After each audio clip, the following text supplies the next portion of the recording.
नमस्कार, मी अजित कुलकर्णी, प्रहार जनशक्ती पक्ष शहराध्यक्ष सोलापूर।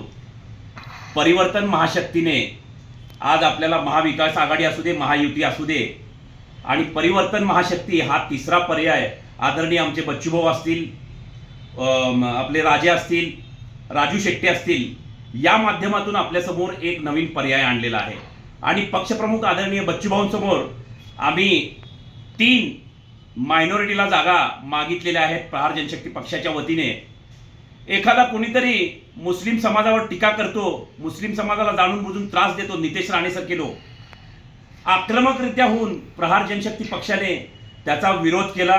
कुठलाही समाजातला माणूस उठलेला नाही नितेश राणेचा विरोध करायला। प्रथमतः प्रहार जनशक्ती पक्षाने ही गोष्ट जनसामान्यांसमोर मांडली आणि त्या गोष्टीला विरोध केला। कुठंतरी जातीय दंगली भडकवायचे, कुठंतरी जाणून बुजून एखाद्या समाजाला टार्गेट करायचं। अहो, तुम्हाला लाजा वाटायला पाहिजे। आज 75 वर्ष पूर्ण झाले आपल्याला स्वातंत्र्य मिळून, प्लॅटिनम जुबली झाली। आज तागायत कुठल्या पक्षांनी आणि कुठल्या संघटनेनी जनसामान्यांचे जातीपातीच्या राजकारणाशिवाय कुठलेही प्रश्न मिटवलेले नाहीत। 75 वर्षात सोलापूरच्या जवळजवळ 11 तालुक्यातील पाणी प्रश्न मिटलेला नाही। सोलापूर शहराला एक वेळ व्यवस्थित पाणी देऊ शकले नाही। 75 वर्ष झाले तरी हाच प्रश्न। जातीय तेढ निर्माण करणे, रस्ते व्यवस्थित नाहीत, रस्त्यात खड्डे, खड्ड्यात रस्ते, अनेक प्रश्न प्रलंबित झालेले आहेत। लोकांचे ऍक्सिडेंट झाले, काही लहान मुलं एमएससीबीच्या खांबाला चिटकून राहिले। हे सगळं प्रशासन आणि शासनाने आज तागायत काय केलं 75 वर्षामध्ये मला सांगा। याच्यासाठी आपण एक पर्यायी मार्ग दिलेला आहे, परिवर्तन महाशक्ती। परिवर्तन महाशक्ती म्हणजे जर आता आपल्याला 9 दिवसाचा जागर चालू आहे देवीचा, परिवर्तन महाशक्ती म्हणजे एक महाशक्ती आपण महाराष्ट्र राज्यात पर्यायी मार्ग म्हणून पर्यायी लोकांसमोर जाऊ शकतो। आजपर्यंत एवढे लोकप्रतिनिधी झाले, एवढे मंत्री झाले, संत्री झाले, खासदार झाले, आमदार झाले, सोलापूरकरांच्या पाण्याचा प्रश्न सुटला का हो? सोलापुरातील जाण्या येण्याच्या रस्त्यातील खड्डे बुजले का हो? अनेक ऍक्सिडेंट झाले, संपले का हो? अनेक वेगवेगळ्या धंद्यांनी इथं येण्याचा प्रयत्न केला, ते धंदे तुम्ही आणले का हो? विमान सेवा आता कुठेतरी सुरू होत आहे, तर यात सुद्धा खोडा घालून कुठल्या तरी जातीय धर्माला। परवा मी अक्कलकोटला गेलो होतो। अक्कलकोटमधील एक माजी आमदार त्यांनी ते वक्तव्य केलं की मुस्लिम समाजाला एखादी बिर्याणी दिली की मुस्लिम समाज सगळा एकवटतो। अहो, मुस्लिम समाज एवढा खालच्या स्तराचा आहे का हो? मुस्लिम लोकांनी या गोष्टीचा विचार करायला पाहिजे। तर मी आपल्याला या माध्यमातून सांगतो, खरंच मुस्लिम समाज कुठेतरी एखादा चहाचं कॅन्टीन असेल, कुठं केळीच्या गाड्या असतील, कुठं फळफळावं विकून आपला जे काही आहे तो पोटाचा जो काही मार्ग आहे तो बरोबर घेऊन जात आहे। मला सांगा, त्या आमदाराला लाज वाटायला पाहिजे खराला। या माध्यमातून मी आपल्याला मुस्लिम समाज असेल, काय झालं धनगर समाजाचा प्रश्न, काय झालं मराठा समाजाचा प्रश्न, काय झालं तुम्ही आज तक त्यांना आजपर्यंत तुम्ही का देऊ शकला नाही, आरक्षण का देऊ शकला नाही? मी एक सामान्य नागरिक आहे, प्रहार जनशक्ती पक्षाचा अध्यक्ष सोडा सामान्य नागरिक आपल्याला प्रश्न विचारतोय, काय झालं मराठा समाजाच्या आरक्षणाचं, काय झालं धनगर समाजाच्या आरक्षणाचं, काय झालं मुस्लिम समाजाच्या 5% आरक्षण, ब्राह्मण समाजासाठी आज तागायत तुम्ही का केलं? आम्ही इमानदारीने, खरं तर बीजेपीच्या मागे आजकाल ब्राह्मण समाज उभा राहत होता, काँग्रेसच्या मागे मुस्लिम समाज उभा राहत होता, धनगर समाजाने कुठलं जात धर्म बघितलं नाही, तुमच्या मागे उभारले। मराठा समाजाचे आज कित्येक आमदार खासदार झाले, का बरं तुम्ही प्रश्न सोडवले नाहीत? त्याच्यासाठी आम्ही पर्यायी मार्ग म्हणून परिवर्तन महाशक्तीचा तुम्हाला आज एक पर्याय देत आहोत। खरंच जर तळागाळातील लोकांना आज खाली बसून, जमिनीवर बसून, आदरणीय पक्षप्रमुख आमचे बच्चू कडू अनेक आंदोलनं केली, 150 वेळा रक्तदान केलं, स्वतःच्या लग्नाचा खर्च टाळून 250 अपंगांना सायकली दिल्या। मला सांगा, लोकप्रतिनिधी 150 वेळा, कुठलाही एक माणूस मला दाखवा लोकप्रतिनिधी 288 मध्ये 150 वेळा रक्तदान केलेला, जनसामान्यांसाठी, शेतकऱ्यांसाठी, अपंगांचे वंचित राहिलेले प्रश्न उचलणारा एकमेव आमदार, त्यांच्यावर 350 गुन्हे दाखल झाले।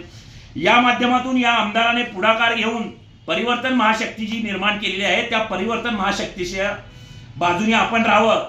आता 2-4 दिवसात प्रहार जनशक्ती पक्ष शेतकरी संघटनेच्या वतीने मुस्लिम समाजाला मी विनंती करतो, ब्राह्मण समाजाला विनंती करतो, धनगर समाजाला, मराठा समाजाला विनंती करतो, आपले प्रश्न जर मार्गी लावायचे असतील तर आपल्यामधले जनसामान्य लोकप्रतिनिधी आपण निवडून द्यायचा आहे।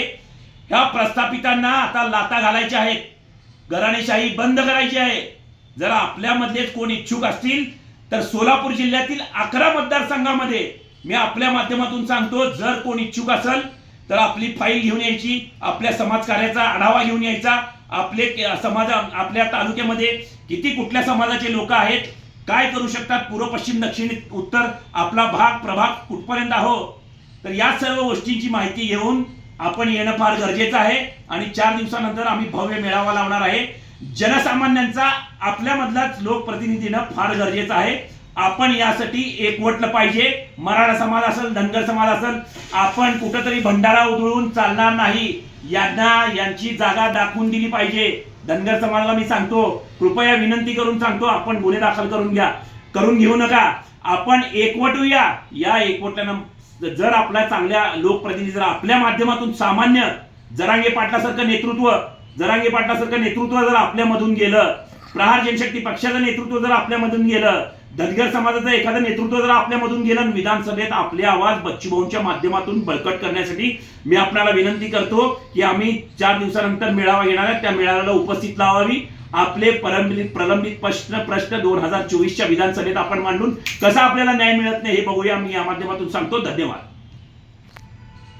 सोलापूर शहरातील दक्षिण असेल, अक्कलकोट तालुका असेल, मध्य असेल आणि बाकी सोलापूर जिल्ह्यातील ज्या तालुक्यामध्ये जे लोक इच्छुक आहेत त्या लोकांना मी विनंती करतो की आपण प्रहार जनशक्ती पक्ष शेतकरी संघटनेच्या माध्यमातून परिवर्तन महाशक्तीचा जो पर्याय दिलेला आहे तो पर्याय निवडा. आणि आपल्यातला एखादा लोकप्रतिनिधी गेला तर आपण विधानसभेत आपला आवाज बळकट करण्यासाठी आमच्या मागे राहा.